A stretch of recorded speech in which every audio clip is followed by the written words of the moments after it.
40년을 함께 살았으면 됐잖아. 이젠 자유롭게 살고 싶으니 그만 끝내. 남편의 말에 정희는 아무 말도 하지 못했다. 평생 참고 기다리고 믿어왔던 그 세월이 단 한마디로 산산이 무너져 내렸다. 이제 와서 자유요? 나는 평생 당신한테 묶여 살았는데. 그가 떠난 집엔 숨소리조차 멈춘 듯 고요했다. 정희는 식탁 위 반찬을 바라보다 젓가락을 내려놓았다. 그래. 이제 나도 내 인생 좀 살아야지. 그녀의 눈빛에는 울음 대신 낯선 단단함이 피어올랐다. 무료로 편하게 눌러주신 구독과 좋아요가 제겐 큰 보람이 됩니다. 늘 건강과 복이 함께 하시길 바랍니다. 이야기 시작합니다. 서울 변두리 낡은 아파트 단지 사이로 가을 햇살이 기울어지고 있었습니다. 20년도 더 된 낡은 건물, 페인트가 벗겨진 복도, 삐걱거리는 엘리베이터. 그곳 5층에 윤정이는 살고 있었습니다. 올해로 68살, 머리엔 백발이 반쯤 섞였고 손등엔 세월의 흔적이 깊게 패여 있었죠. 정희가 현관문을 열고 들어서자 거실에선 텔레비전 소리만 요란하게 울려 퍼지고 있었습니다. 남편 박노식은 소파에 기대 앉아 리모컨을 손에 쥔 채 화면만 멍하니 바라보고 있었습니다.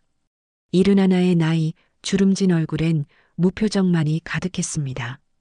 저녁 차려놨어요. 정희가 조용히 말했지만 노식은 고개도 돌리지 않았습니다.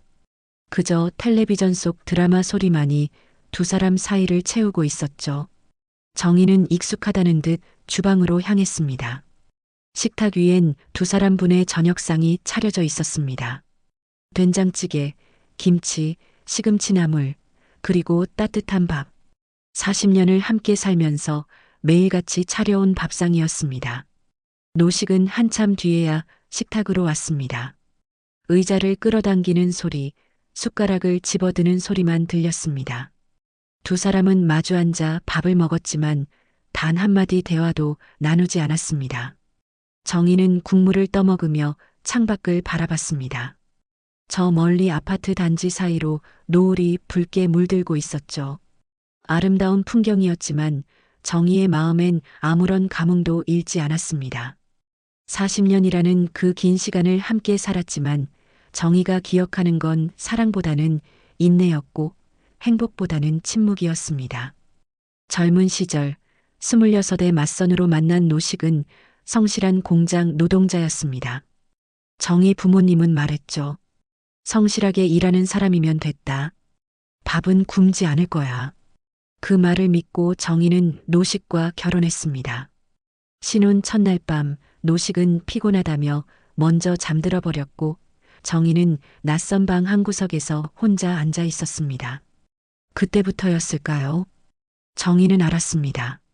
이 사람과의 결혼은 사랑이 아니라 생존이라는 것을요. 새벽같이 나가 밤늦게 돌아오는 노식을 정희는 묵묵히 기다렸습니다. 아이를 낳고 키우고 집안을 꾸리는 것. 그것이 정희의 전부였습니다. 아들 준성이가 태어나던 날 정희는 산통 속에서 혼자 병원 침대에 누워 있었습니다. 노식은 공장에서 야근 중이었고 연락도 닿지 않았습니다. 간호사가 물었죠. 남편분은 어디 계세요? 일하러 갔어요. 괜찮아요. 정희는 그렇게 대답하며 혼자 아이를 낳았습니다. 아이가 세상에 나온 뒤에야 노식은 병원에 도착했고 아들의 얼굴을 잠깐 보더니 이렇게 말했습니다. 아들이네. 수고했어. 나 회사 다시 가봐야 해. 그게 전부였습니다. 정희는 그날 밤 혼자 눈물을 흘렸지만 아무에게도 말하지 않았습니다. 세월이 흘러 아들이 학교에 입학하던 날도 상을 받던 날도 노식의 반응은 늘 똑같았습니다. 그래, 잘했네. 감정 없는 목소리, 형식적인 칭찬. 정희는 점점 무뎌져 갔습니다. 어느 날 친구들과 찻집에서 모임을 가졌을 때였습니다. 같은 나이 또래의 여자들은 저마다 남편 이야기를 했습니다. 우리 남편이 요새 건강검진 받으라고 난리예요. 우리 남편은 결혼기념일마다 꽃을 사다 줘요. 정희는 그저 차를 마시며 듣기만 했습니다. 정희의 남편은 결혼기념일이 언제인지도 기억하지 못했고 정희가 아프다고 해도 그저 약국에서 약이나 사오라는 말뿐이었습니다. 집으로 돌아오는 길 정희는 생각했습니다. 나는 왜 이렇게 살고 있을까? 하지만 곧 고개를 저었습니다. 이미 늦었다고. 이제 와서 무엇을 바꿀 수 있겠냐고. 세월은 무심히 흘렀습니다. 아들은 대학에 갔고 취직을 했고 결혼을 했어요. 노식은 정년퇴직을 했고 퇴직금으로 작은 가게를 차렸다가 문을 닫았습니다. 그 과정에서도 노식은 정희에게 제대로 된 상의 한 번 하지 않았습니다. 그저 결정하고 실행하고 실패했을 뿐이었죠. 당신 가게 문 닫는다면서요? 장사가 안 되네. 할 수 없지. 그럼 앞으로 어떻게 할 건데요? 모르겠어. 일단 쉬어야지.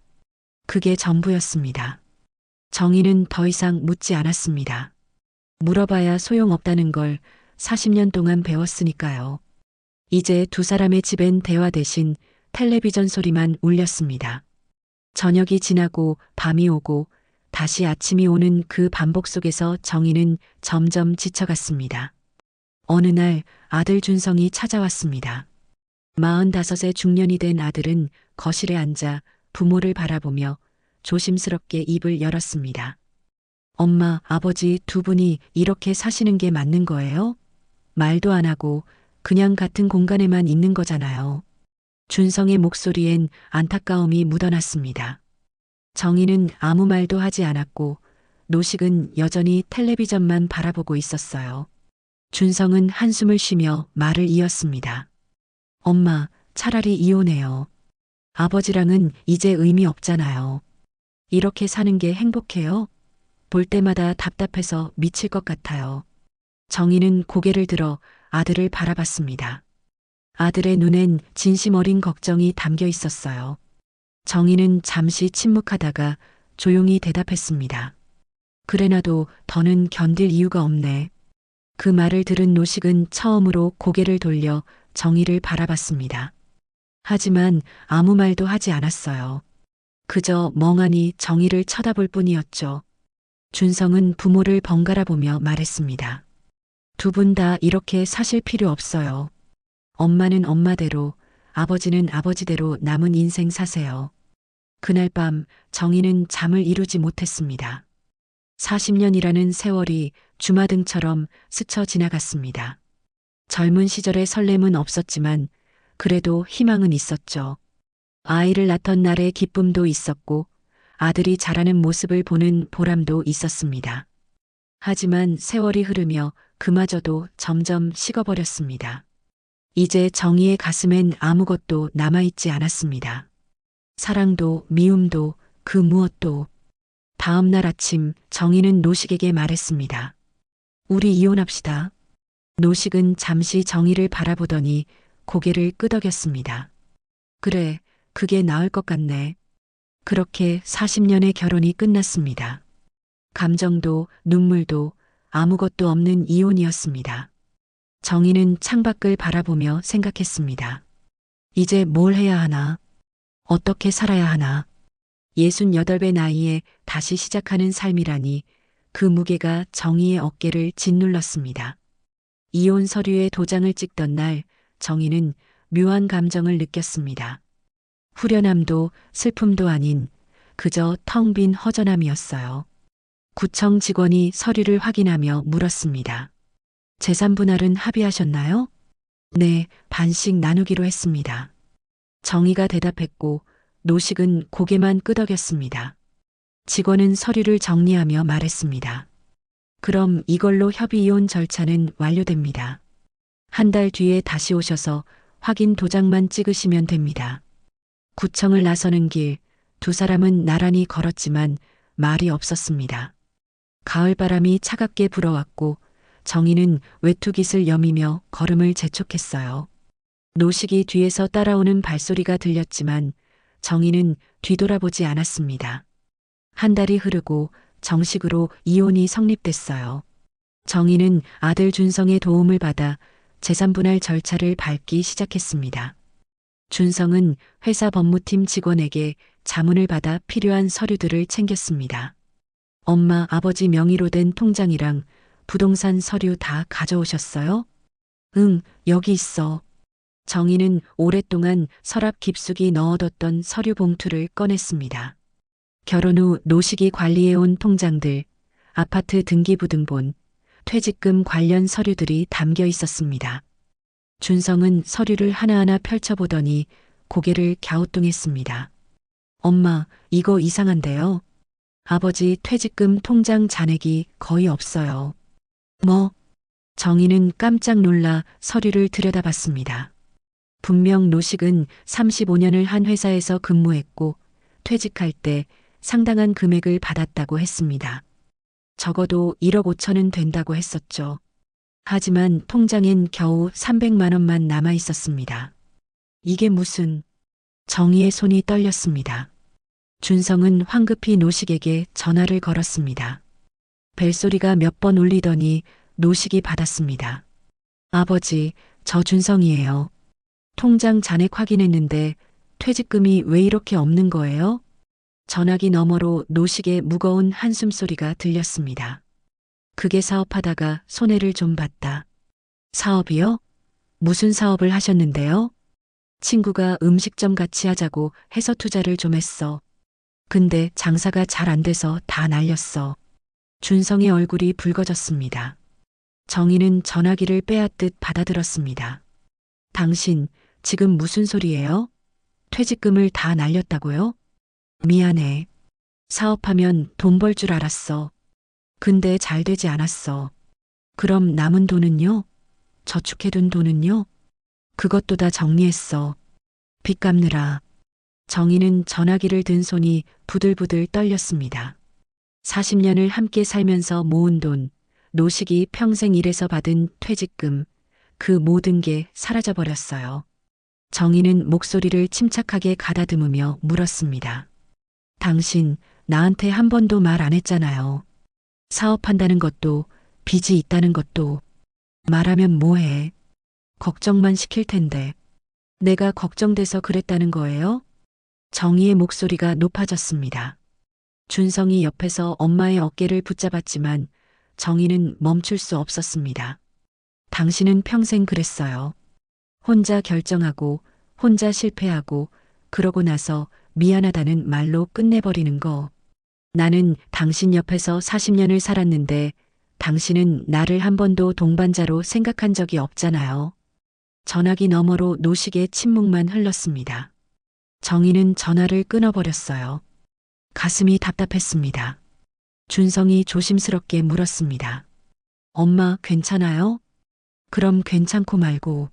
하지만 정희는 괜찮지 않았습니다. 아파트는 반씩 나누기로 했지만 그 외의 재산은 거의 없었습니다. 정희가 받을 수 있는 건 아파트 지분의 반과 통장에 남은 얼마 안 되는 돈뿐이었어요.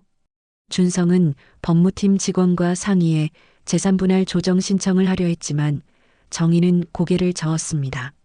준성아, 그냥 이대로 끝내자. 엄마, 그래도 아버지가 숨긴 재산이 있을 수도 있어요. 없어. 그 사람 성격 알잖아. 숨길 머리도 없고 그냥 다 날린 거야. 정희는 알았습니다. 자신이 평생 믿었던 남자는 믿을 게 없는 사람이었다는 것을. 결국 아파트를 팔기로 했습니다. 20년을 살았던 집이었지만 이젠 아무 미련도 남지 않았습니다. 부동산 중개인이 집을 둘러보며 말했습니다. 시세가 많이 올랐네요. 이 정도면 3억은 받으실 겁니다. 반으로 나누면 1억 5천. 정희는 그 돈으로 월세방을 얻기로 했습니다. 보증금 3천에 월세 50만 원짜리 작은 원룸이었습니다. 이사하는 날 이삿짐 센터 직원들이 짐을 옮기는 모습을 보며 정희는 멍하니 서 있었습니다. 사모님, 이게 다예요? 네, 그게 다예요. 40년을 살면서 모은 게 고작 이것뿐이었습니다. 낡은 옷장 하나, 식탁 하나, 이불 몇 채. 정희는 원룸 안에 홀로 앉아 창밖을 바라봤습니다. 낯선 동네, 낯선 방, 낯선 삶. 68배 나이에 다시 시작하는 인생이라니. 조용히 중얼거렸습니다. 이제 다시 시작해야지. 하지만 그 시작은 생각보다 훨씬 고단했습니다. 남은 돈으론 오래 버틸 수 없었고 정희는 일자리를 찾아야 했습니다.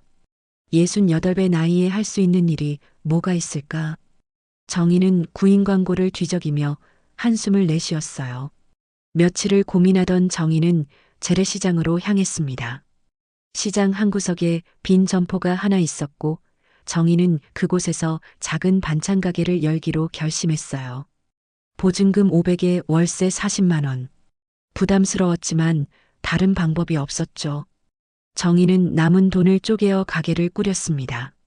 냉장고, 진열대, 반찬 용기들을 하나하나 장만하며 정희는 다짐했습니다. 이제 내 힘으로 산다. 누구한테도 기대지 않고. 그렇게 정희의 새로운 삶이 시작됐습니다. 새벽 5시 알람 소리에 정희는 눈을 떴습니다. 몸은 무거웠지만 일어나야 했습니다. 원룸 부엌에서 간단히 얼굴을 씻고 옷을 갈아입었습니다. 거울 속 정희의 얼굴엔 피로가 가득했지만 정희는 스스로에게 말했습니다. 오늘도 해낼 수 있어. 할 수 있어. 시장으로 가는 버스 안은 텅 비어 있었습니다. 창밖으론 아직 어둠이 가득했고 가로등 불빛만이 거리를 비추고 있었어요. 정희는 이 나이에 이런 일을 하게 될 줄은 몰랐지만 후회는 없었습니다. 아니, 후회할 겨를이 없었습니다. 시장에 도착하자 정희는 자신의 작은 반찬 가게 앞에 섰습니다. 간판엔 정인의 반찬이라고 쓰여 있었습니다.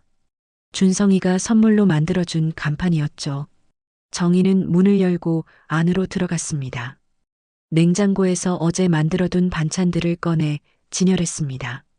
김치, 깍두기, 콩나물 무침, 시금치나물, 멸치볶음. 하나하나 정성스럽게 담아 진열대에 올렸어요. 손님들이 보기 좋게 먹음직스럽게 정희는 평생 집에서 해온 솜씨를 발휘했습니다. 아침 7시가 되자 시장에 사람들이 하나둘 모여들기 시작했습니다. 정희는 가게 앞에 서서 손님들을 맞았습니다. 어서 오세요. 오늘 김치 맛있어요. 처음엔 어색했던 호객도 이제는 익숙해졌습니다. 지나가던 할머니 한 분이 멈춰 섰습니다. 이 김치 얼마예요? 5,000원이에요. 직접 담갔어요. 그래, 한 통 주세요. 첫 손님이었습니다. 정희는 김치를 정성껏 담아 비닐봉지에 넣어드렸어요. 할머니는 돈을 건네며 말했습니다. 다음에 또 올게요. 감사합니다. 또 오세요. 정희의 얼굴에 미소가 번졌습니다. 작은 기쁨이었지만 정희에겐 큰 의미였죠. 내 손으로 번 돈, 내 힘으로 일궈낸 결과. 그것이 정희를 버티게 했습니다. 오전 내내 김치 한 통, 나물 한 팩, 멸치볶음 조금. 하나하나 팔아가며 정희는 보람을 느꼈습니다. 점심시간이 되자 옆 가게 아주머니가 찾아왔습니다. 언니, 점심 드셨어요? 아직이요. 바빠서요. 제가 국수 삶았는데 같이 드실래요? 그럴까요? 고마워요. 두 사람은 가게 뒤쪽에 앉아 국수를 나눠 먹었습니다. 옆 가게 아주머니 이름은 김순자였습니다. 65살로 정희보다 3살 어렸습니다. 순자는 10년 넘게 시장에서 채소 가게를 운영하고 있었습니다. 언니는 어떻게 여기서 장사하게 됐어요? 순자가 물었고 정희는 잠시 망설이다 대답했습니다. 이혼하고 혼자 살게 됐어요. 그래서 뭐라도 해야겠다 싶어서요. 그러셨구나. 저도 비슷해요. 남편이 일찍 돌아가셔서 혼자 자식들 키웠어요. 두 사람은 서로의 사연을 나누며 공감했습니다. 세상을 살아가는 여자들의 이야기는 비슷했어요. 고단하고 힘들고 그래도 버텨야 하는 삶. 하지만 그 안에서도 작은 기쁨을 찾아가는 것. 순자는 정희의 손을 잡으며 말했습니다. 언니 힘들면 언제든 말해요. 우리 같이 힘내요. 고마워요. 정희는 처음으로 마음이 따뜻해지는 걸 느꼈습니다. 40년 결혼 생활 동안 느끼지 못했던 위로였습니다. 오후가 되자 손님이 뜸해졌습니다. 정희는 가게 앞 의자에 앉아 잠시 쉬었어요. 몸은 피곤했지만 마음은 한결 가벼웠습니다. 그때 휴대폰이 울렸습니다. 아들 준성이었습니다. 엄마, 저예요. 그래, 준성아. 무슨 일이야? 엄마, 제가 좋은 소식이 있어요. 회사에서 승진했어요. 이번에 부장으로 올라갔어요. 정희의 얼굴이 환해졌습니다. 정말? 우리 아들 부장 됐어? 네. 그동안 고생한 보람이 있네요. 엄마, 저녁에 같이 식사해요. 제가 살게요. 그래, 그러자. 축하한다, 아들. 전화를 끄는 정희는 가슴이 벅차올랐습니다. 아들이 잘 되는 것만큼 기쁜 일이 어디 있을까? 힘든 와중에도 아들은 꿋꿋하게 자기 길을 가고 있었습니다. 정희는 생각했습니다. 내가 이렇게 힘들어도 아들만큼은 잘 키웠구나. 그것만으로도 내 인생은 의미가 있었구나. 저녁 무렵 정희는 가게 문을 닫고 아들과 약속한 식당으로 향했습니다. 고깃집이었습니다. 준성은 벌써 자리에 앉아 기다리고 있었습니다. 엄마, 여기 앉으세요. 그래. 우리 아들 부장님 축하해. 정희는 아들의 얼굴을 바라보며 미소 지었습니다. 준성은 고기를 구우며 말했습니다. 엄마, 이제 제 월급도 올랐으니까 매달 용돈 드릴게요. 아니야, 괜찮아. 너 가정 꾸리느라 돈 많이 들잖아. 그래도 엄마 혼자 힘드시잖아요. 제가 도와드려야죠. 정희는 아들의 손을 꽉 잡았습니다. 고맙다, 준성아. 내가 이렇게 잘 자라줘서 엄마는 행복해. 두 사람은 오랜만에 따뜻한 식사 시간을 보냈습니다. 고기를 먹고 이야기를 나누고 웃었습니다. 정희는 오랜만에 행복을 느꼈습니다. 하지만 집으로 돌아오는 길 정희의 마음 한구석엔 여전히 빈자리가 있었습니다. 문득 생각났습니다. 노식은 지금 어디서 뭘 하고 있을까? 잘 살고 있을까? 원룸에 들어선 정희는 창문을 열고 밤하늘을 바라봤습니다. 별빛이 희미하게 빛나고 있었죠. 정희는 조용히 중얼거렸습니다. 그 사람은 잘 살고 있겠지. 나도 잘 살아봐야지. 그렇게 정희의 하루가 저물어 갔습니다. 고단했지만 나름대로 의미 있는 하루였습니다. 내일은 또 어떤 일이 기다리고 있을까? 무슨 일이 와도 이젠 혼자서 해낼 수 있을 거라고. 정희는 눈을 감으며 생각했습니다. 몇 달이 흘렀습니다. 반찬 가게는 점점 자리를 잡아가고 있었어요. 단골 손님들이 생겼고 입소문을 타고 찾아오는 사람들도 늘어났죠. 정희는 새벽부터 밤까지 일했지만 그 바쁨 속에서 위로를 찾았습니다. 생각할 겨를이 없으니 외롭지도 않았고 노식 생각도 점점 희미해졌습니다. 어느 날 오후 준성에게서 전화가 왔습니다. 엄마, 내일 점심 같이 먹어요. 제 회사로 오세요. 회사 근처 맛있는 식당 있어요. 그래, 알았어. 그럼 내일 갈게. 정희는 오랜만에 아들 회사를 방문하기로 했습니다. 준성이 부장으로 승진한 뒤 처음 가보는 거였어요. 다음 날 정희는 아침 장사를 일찍 마치고 옷을 갈아입었습니다. 깨끗한 블라우스에 단정한 바지. 거울을 보며 머리를 빗는데 문득 설레는 마음이 들었습니다. 아들이 일하는 곳을 본다는 게 이렇게 기쁜 일인지 몰랐죠. 준성의 회사는 강남에 있는 중견 건설회사였습니다. 15층짜리 빌딩이 햇살을 받아 반짝이고 있었습니다. 정희는 건물 앞에 서서 한참을 올려다봤습니다. 저 안에서 우리 아들이 일하고 있구나. 가슴이 뿌듯했습니다. 정문으로 들어서려는데 경비실에서 누군가 말했습니다. 어디 찾으세요? 정희는 경비실 쪽으로 고개를 돌렸습니다. 유리창 너머로 회색 제복을 입은 남자가 보였어요. 모자를 눌러 쓴 모습이 낯익었습니다. 정희는 한 걸음 더 다가갔습니다. 경비는 출입 명부를 펼치며 다시 물었습니다. 방문 목적이 무엇일까요? 그 목소리를 듣는 순간 정희의 발걸음이 멈췄습니다. 세상이 멈춘 듯 했어요. 경비는 고개를 들어 정희를 바라봤습니다. 두 사람의 눈이 마주쳤습니다. 박노식이었습니다. 정희는 숨이 막혔고 말이 나오지 않았습니다. 노식 역시 굳어버렸습니다. 손에 들고 있던 볼펜이 바닥으로 떨어졌습니다. 둘은 그렇게 한참을 서로를 바라봤습니다. 노식 씨? 정희가 겨우 입을 열었습니다. 목소리가 떨렸습니다. 노식은 입술을 달싹이더니 작게 대답했습니다. 여보. 아니, 정희 씨. 그의 목소리는 부끄럽고 작았습니다.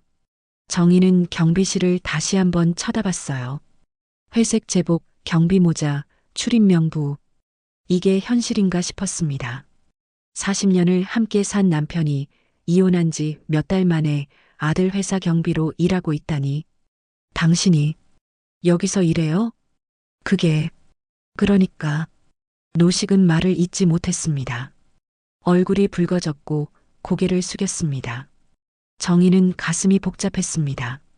분노도 안타까움도 무엇이라 말할 수 없는 감정들이 뒤섞였습니다. 엄마. 멀리서 준성의 목소리가 들렸습니다. 정희는 황급히 경비실에서 물러났습니다. 준성이 로비로 걸어오고 있었습니다. 환한 미소를 지으며 손을 흔들었습니다.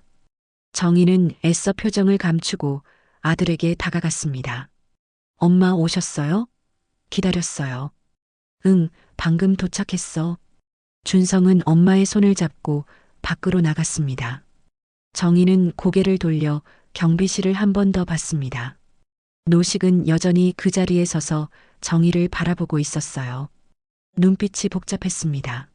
미안함, 부끄러움, 그리고 말할 수 없는 감정들이 섞여 있었습니다.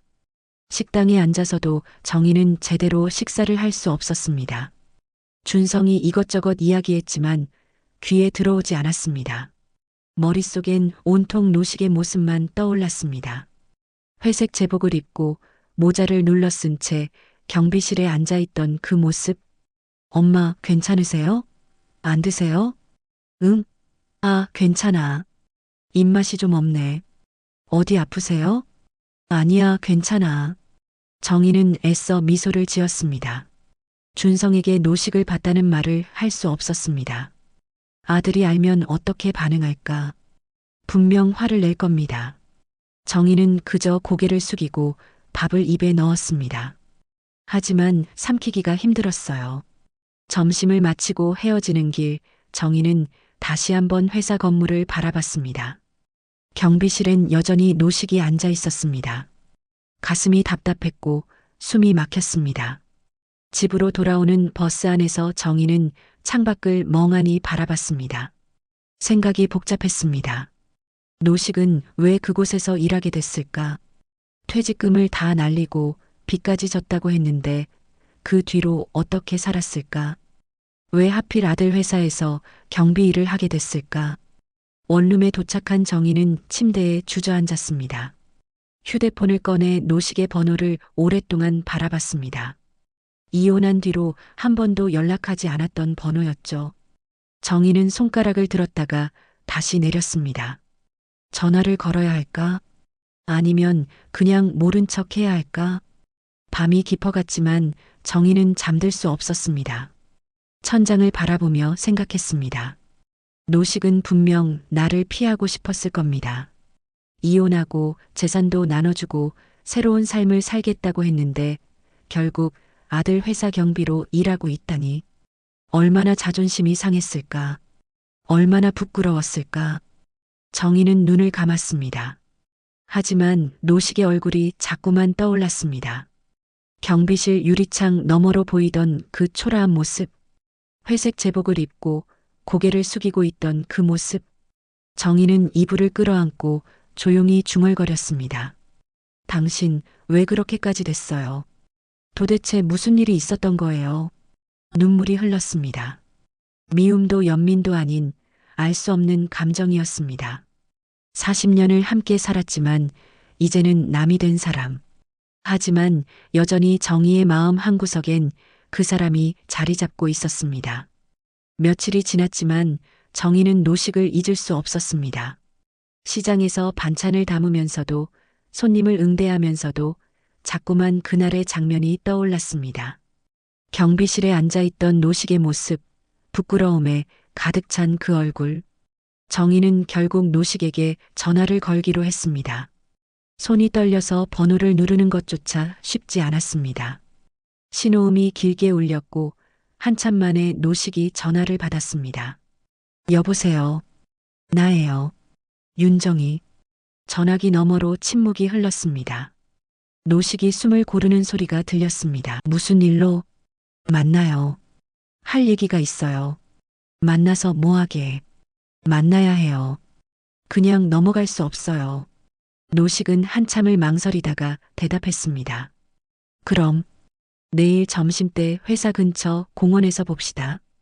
다음 날 정희는 약속 장소로 향했습니다. 작은 공원 벤치에 노식이 먼저 와 있었습니다. 경비복이 아닌 평상복 차림이었습니다. 낡은 점퍼에 색이 바랜 바지. 옆모습만 봐도 세월의 무게가 느껴졌습니다. 정희는 천천히 다가가 옆에 앉았습니다. 왔어요. 그래. 두 사람은 한동안 말없이 앞을 바라봤습니다. 공원엔 아이들이 뛰어놀고 있었고 노인들이 산책을 하고 있었습니다. 평화로운 오후였지만 두 사람 사이의 공기는 무거웠습니다. 정희가 먼저 입을 열었습니다. 당신 왜 거기서 일해요? 일자리가 필요했으니까. 수많은 곳 중에 하필 준성이 회사에서요? 거기서 일하게 된 거 준성이는 알아요?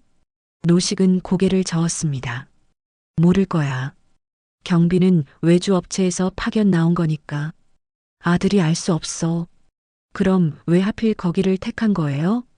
노식은 한참을 침묵하다가 작게 대답했습니다. 그냥 멀리서라도 아들이 일하는 모습이라도 보고 싶었어. 정희는 가슴이 먹먹해졌습니다. 그토록 무심했던 남자가, 감정 표현 한번 제대로 하지 않았던 남자가 이제 와서 이런 말을 하다니. 정희는 목소리를 가다듬으며 물었습니다. 도대체 무슨 일이 있었던 거예요? 퇴직금을 다 날렸다고 했잖아요. 노식은 고개를 숙였습니다. 주름진 손으로 얼굴을 문질렀습니다. 한참 만에 입을 열었습니다. 이혼하고 나도 월세방으로 이사했어. 남은 돈으로 근근히 살았지. 그러다가 지인 소개로 경비 일을 알게 됐고 그 사업은요? 친구한테 속았다고 했잖아요. 친구라고 믿었던 놈이었어. 같이 치킨집을 하자고 해서 퇴직금을 다 투자했지. 근데 그 놈이 돈만 챙겨서 사라졌어. 알고 보니 사기꾼이었어. 정희는 한숨을 내쉬었습니다. 그걸 왜 나한테 말 안 했어요? 말하면 뭐해? 이혼하자고 한 것도 사실은. 노식의 목소리가 떨렸습니다. 당신이 내 인생에서 벗어나게 해주고 싶었어. 내가 망했단 걸 알면 당신까지 고생할까봐. 정희는 차가운 미소를 지었습니다. 변명 같네요. 결국 당신은 자기 체면이 더 중요했잖아요. 망한 남편으로 보이기 싫었던 거잖아요. 노식은 아무 말도 하지 못했습니다.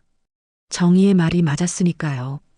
노식은 평생 자존심으로 살아온 사람이었습니다.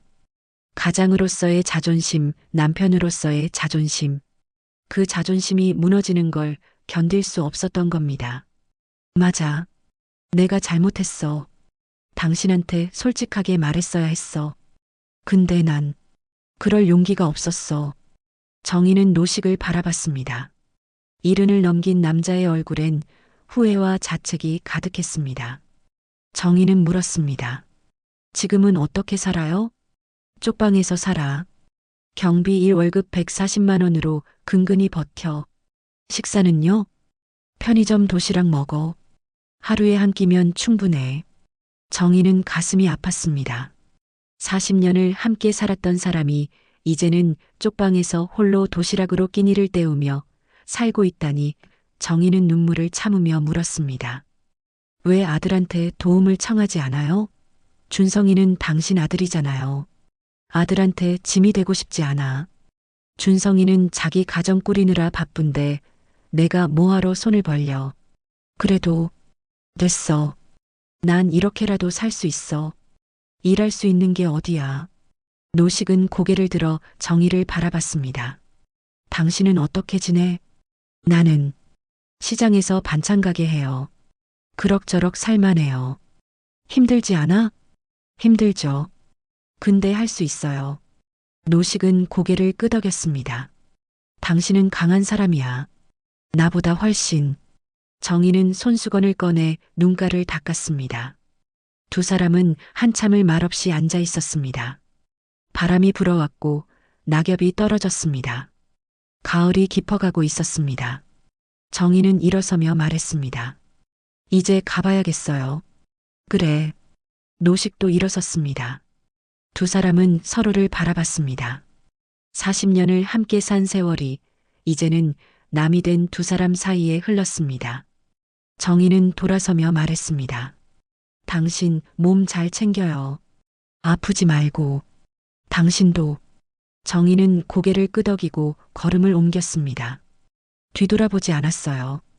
뒤돌아보면 눈물이 날 것 같았으니까. 정희는 공원을 빠져나오며 생각했습니다. 이제 정말 끝이구나. 당신과 나는 이제 각자의 길을 가는 거구나. 하지만 마음 한구석은 여전히 무거웠습니다. 쪽방에서 혼자 도시락을 먹으며 살아가는 노식의 모습이 자꾸만 떠올랐어요. 정희는 이제 그 사람은 내 인생이 아니라고, 각자 살아가야 한다고 고개를 저었지만 가슴은 그렇게 쉽게 정리되지 않았습니다. 일주일이 지났습니다.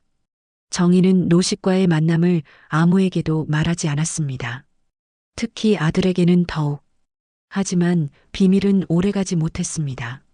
어느 날 저녁 준성이 갑자기 정희의 원룸으로 찾아왔습니다. 얼굴이 굳어 있었고 목소리엔 분노가 섞여 있었습니다. 엄마, 아버지 만났어요? 정희는 깜짝 놀라 아들을 바라봤습니다. 그걸 어떻게 해? 회사 경비 아저씨가 우리 아버지라는 거 오늘 알았어요. 경비업체 명단 확인하다가 이름 보고 알았어요. 설마 했는데 정말이더라고요. 준성의 목소리가 떨렸습니다. 정희는 의자에 앉으며 한숨을 내쉬었습니다. 그래, 알게 됐구나. 엄마는 언제부터 알았어요? 지난주에. 우연히 봤어. 우연히요? 그럼 만난 거예요? 정희는 고개를 끄덕였습니다. 준성은 머리를 쥐어뜯으며 소리쳤습니다. 엄마, 왜 그러세요? 그 사람이 엄마한테 뭘 해줬다고. 이혼하고 재산도 제대로 안 줬잖아요. 그런 사람 만나서 뭐 하려고요? 준성아, 진정해. 그냥 한 번 본 거야. 한 번이면 됐어요. 다시 만나지 마세요. 준성의 목소리는 단호했습니다. 정희는 아들의 손을 잡으려 했지만 준성은 손을 뿌리쳤습니다. 엄마, 그 사람 지금 회사에서 부장 아버지가 경비로 일한다고 소문 다 났어요. 저 완전히 망신당했어요. 준성아, 전 그 사람 용서 못해요. 평생 우리한테 무심했고 엄마 힘들게 했고 이혼하고 나서도 제대로 책임 안 졌잖아요. 그런 사람이 이제 와서 불쌍한 척하는 거 참을 수 없어요. 준성은 현관문을 열며 마지막으로 말했습니다. 엄마, 제발 그 사람 만나지 마세요. 약속해 주세요. 문이 쾅 닫혔습니다. 정희는 홀로 남아 한참을 멍하니 앉아 있었습니다. 아들의 분노가 이해됐습니다. 준성은 어릴 적부터 아버지의 무관심 속에서 자랐거든요. 아버지에게 칭찬 한번 제대로 받아본 적 없고 함께 놀아본 기억도 없었습니다. 그런 아버지가 이제 와서 아들 회사에 경비로 나타났으니 준성으로선 수치스러울 수밖에 없었죠. 다음 날 정희는 시장에서 일하다가 문득 노식 생각이 났습니다. 준성이 회사에서 소문이 났다고 했습니다. 그럼 노식은 얼마나 힘들까? 정희는 휴대폰을 꺼내 노식에게 문자를 보냈습니다. 준성이가 알았어요. 회사에서 소문 났다던데 괜찮아요? 한참 뒤에 답장이 왔습니다. 괜찮아. 신경 쓰지 마. 하지만 괜찮을 리 없다는 걸 정희는 알았습니다. 정희는 그날 저녁 노식이 일하는 회사 앞으로 향했습니다. 밤 9시 야간 근무 시간이었습니다. 경비실 불빛이 환하게 켜져 있었고 노식이 안에 앉아 있었습니다. 정희는 경비실 문을 두드렸습니다. 노식은 놀라서 고개를 들었습니다. 당신이 여기에 왜? 할 말이 있어요. 정희는 경비실 안으로 들어갔습니다. 좁은 공간엔 의자 하나, 작은 책상, 그리고 모니터가 있었습니다. 책상 위엔 컵라면 하나가 놓여 있었습니다. 정희는 그걸 보며 가슴이 아팠습니다. 저녁 식사가 저거예요? 이게 편해. 당신, 이렇게 먹으면 몸 망가져요. 노식은 손을 내저었습니다. 괜찮아. 정희는 가방에서 도시락 하나를 꺼냈습니다. 집에서 싸온 반찬과 밥이었습니다. 이거 드세요. 제대로 된 식사 좀 해요. 이거 받으세요. 그냥 버리기 아까워서 가져온 거예요. 노식은 도시락을 받아들었습니다. 뚜껑을 열자 김치, 계란말이, 시금치나물, 그리고 따끈한 밥이 담겨 있었습니다. 노식의 눈가가 붉어졌습니다. 고마워. 정희는 의자에 앉아 노식을 바라봤습니다. 노식은 젓가락을 들어 밥을 한 입 떴습니다. 오랜만에 먹는 제대로 된 식사였어요. 노식은 천천히 밥을 먹으며 눈물을 흘렸습니다. 맛있네. 당신이 해준 밥 정말 오랜만이네. 정희는 고개를 돌렸습니다. 눈물이 날 것 같았어요. 두 사람은 한참을 말없이 있었습니다. 밖에선 비가 내리기 시작했습니다. 가을비가 창문을 두드렸습니다. 정희는 조용히 말했습니다. 당신 이 일 그만두세요. 왜? 준성이가 회사에서 소문났다고 힘들어해요. 노식은 젓가락을 내려놓았습니다. 알아. 오늘 사람들 수군거리는 거 다 들었어. 부장님 아버지가 경비라고. 그럼 왜 안 그만둬요? 그만두면 갈 데가 없어. 이 나이에 일자리 구하기 힘들어. 정희는 한숨을 내쉬었습니다. 그래도 이건 아니에요. 아들 얼굴에 먹칠하는 거잖아요. 노식은 고개를 들어 정희를 바라봤습니다. 당신은 왜 여기 온 거야? 아들이 만나지 말라고 했을 텐데. 맞아요. 만나지 말라고 했어요. 근데 나도 모르겠어요. 그냥 정희는 말을 잇지 못했습니다. 왜 여기 왔을까? 왜 도시락을 싸왔을까? 정희도 몰랐습니다. 그저 마음이 쓰였어요. 40년을 함께 산 사람이 쪽방에서 컵라면으로 끼니를 때우며 사는 게 안타까웠습니다. 노식은 조용히 말했습니다. 고마워. 그래도 이렇게 와줘서. 정희는 일어섰습니다. 이제 가볼게요. 밥 다 드세요. 당신. 정희가 문을 열려는데 노식이 불렀습니다. 정희는 돌아섰습니다. 당신이 그토록 지키고 싶었던 자존심 결국 이런 자리까지 끌고 왔네요. 노식은 고개를 숙였습니다. 맞아. 내 잘못이야. 평생 자존심만 세우다가 결국 다 잃었지. 당신도 아들도 돈도. 그래도 이래서 갚고 싶었다는 거, 그게 당신이 할 수 있는 유일한 사과라는 거 알아요. 노식은 눈물을 닦으며 고개를 끄덕였습니다. 정희는 문을 열고 나갔습니다. 비가 더 세차게 내리고 있었습니다. 정희는 우산도 없이 비를 맞으며 걸었습니다. 차갑고 시린 빗물이 온몸을 적셨지만 정희는 멈추지 않았습니다. 그저 걸을 뿐이었죠. 집에 돌아온 정희는 젖은 옷을 벗고 샤워를 했습니다.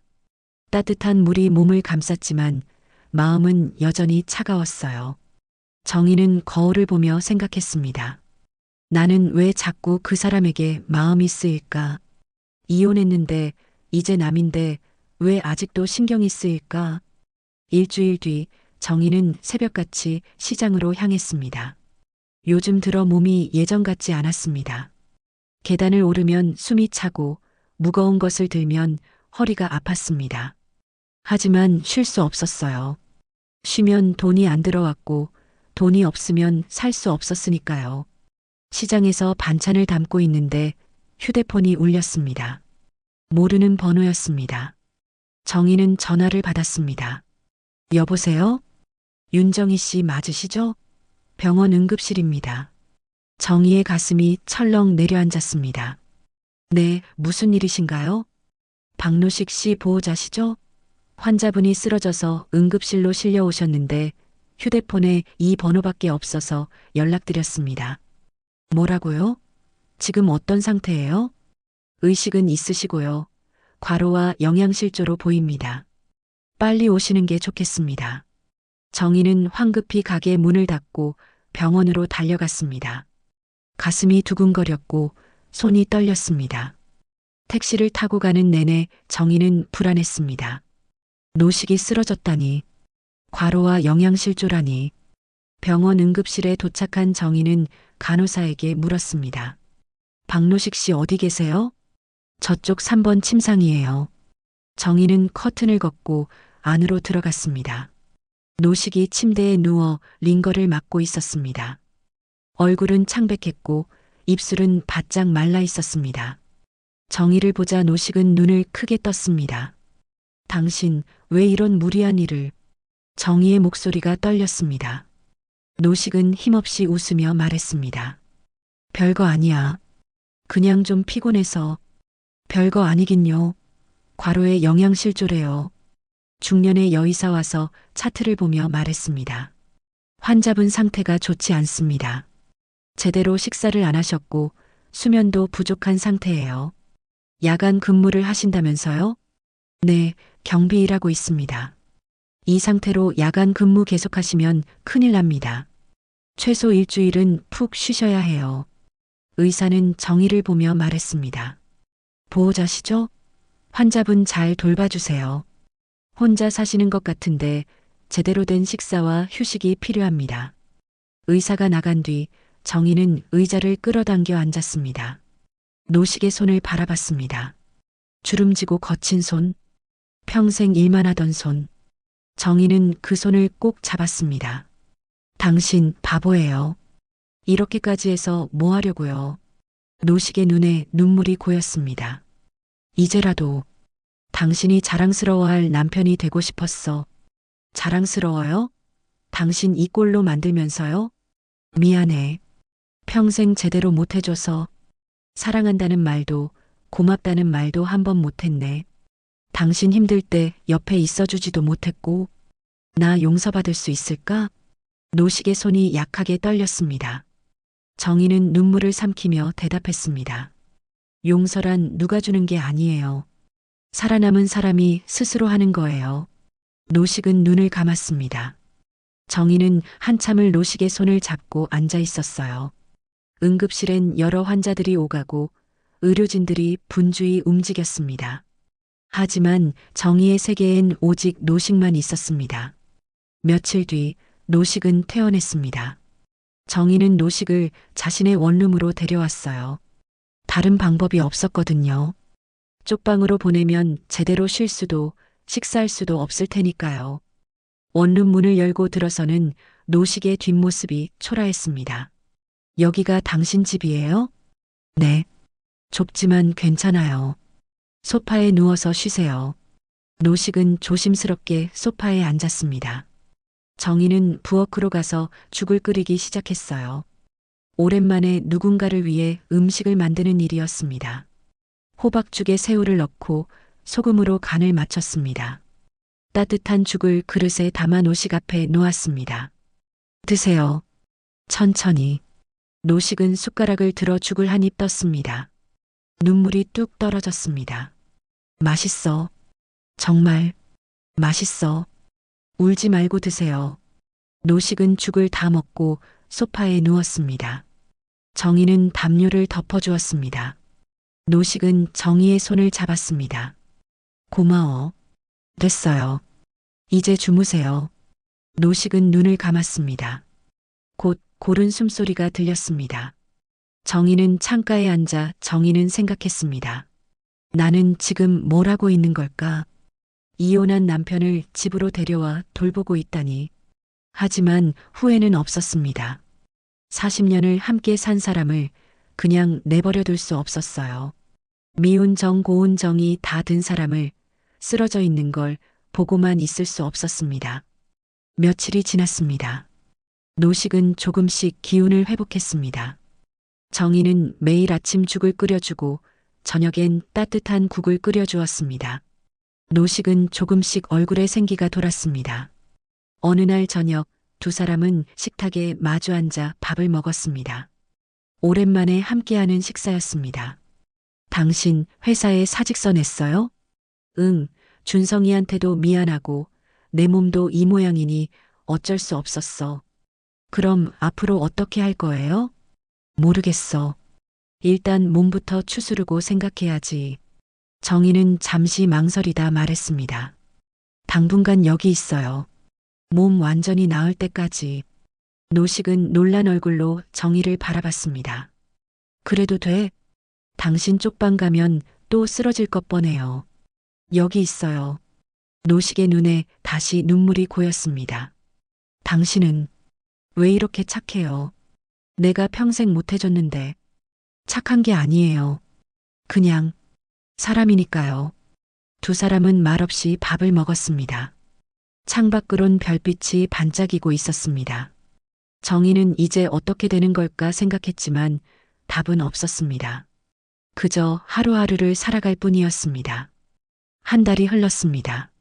노식은 정희의 원룸에서 조금씩 건강을 되찾아가고 있었습니다.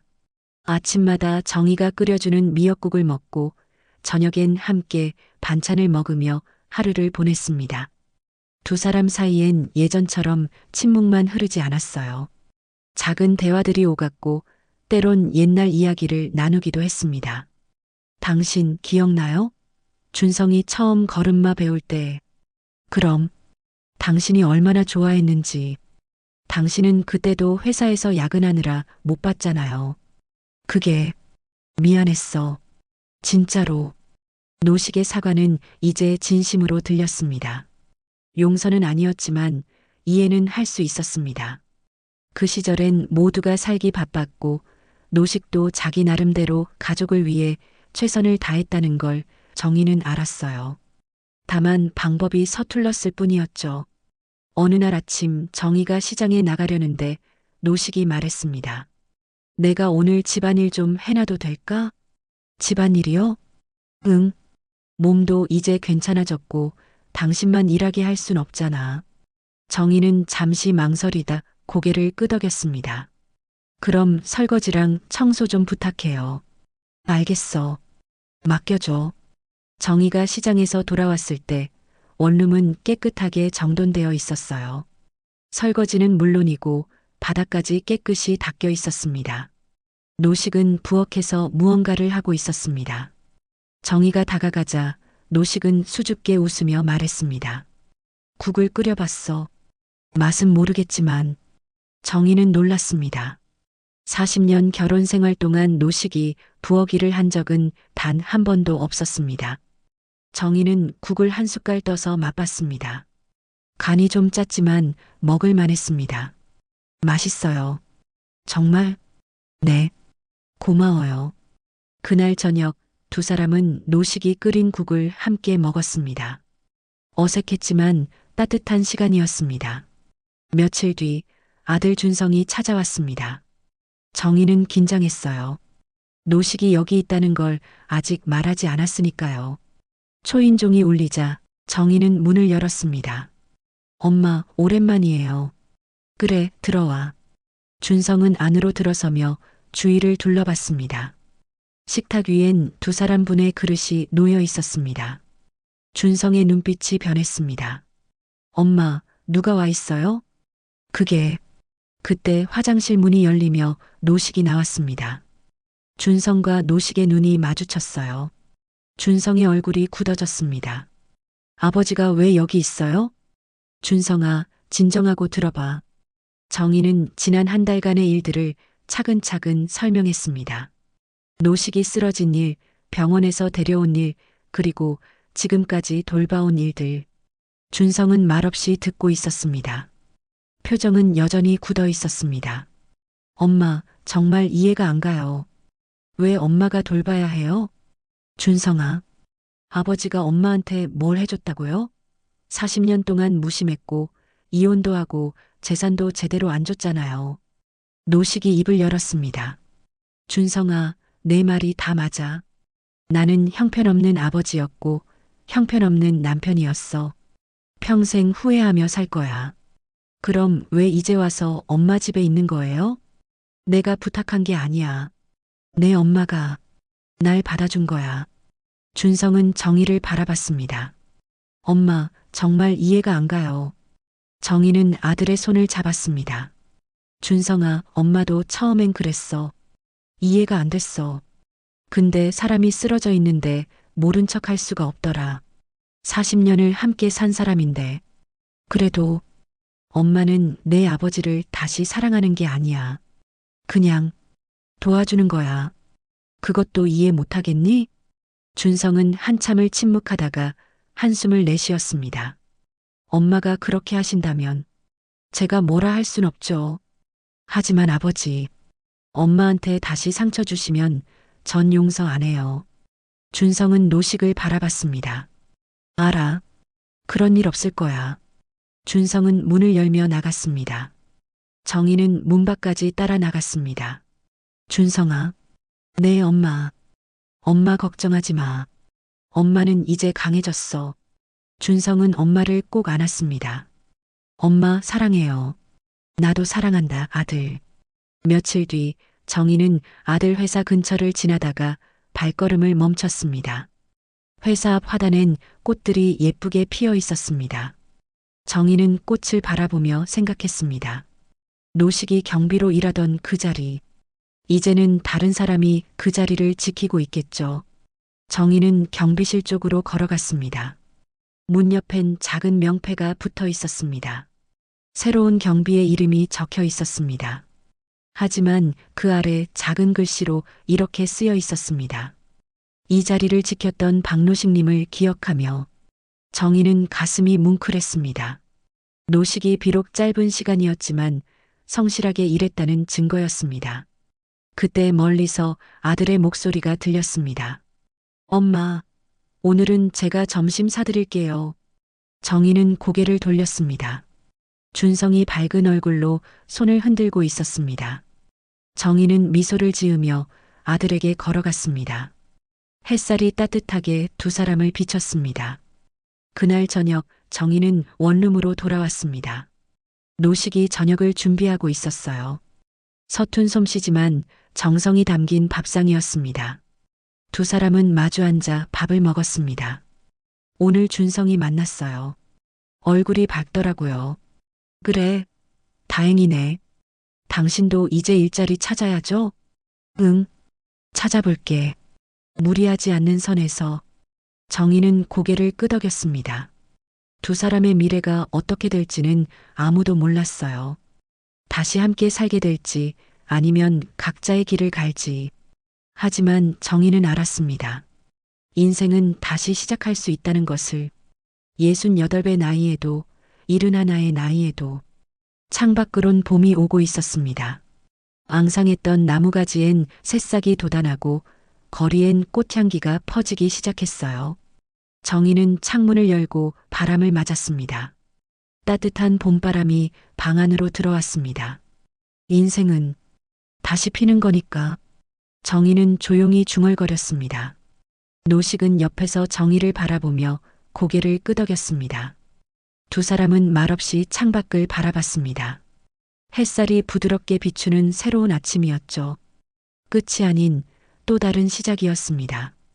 오늘 이야기가 인생 선배님의 마음에도 공감의 불빛이 켜졌나요? 따뜻한 댓글 한 줄이 저를 웃게 합니다. 시청해 주셔서 감사드리며 오늘도 건강하고 행복하세요.